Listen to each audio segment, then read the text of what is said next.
Let's try to generate UML deployment diagram using Visual Paradigm's AI Chatbot.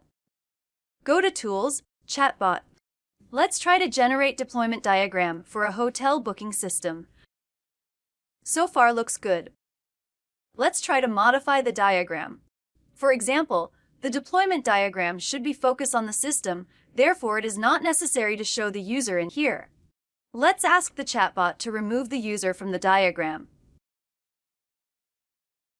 The chatbot missed to create outgoing flow to the rate limiting service.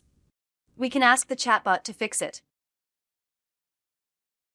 Next, we want to change the payment gateway not linked to specific service, so we ask the chatbot update the diagram.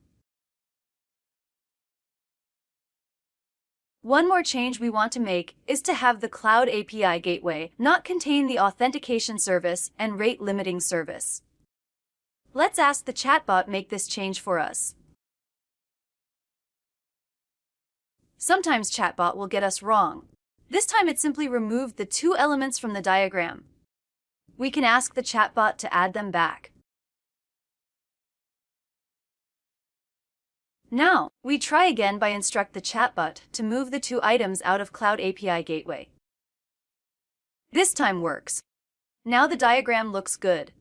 We can import it into Visual Paradigm Desktop for further editing. Hope you will found this video helpful. Thanks for watching.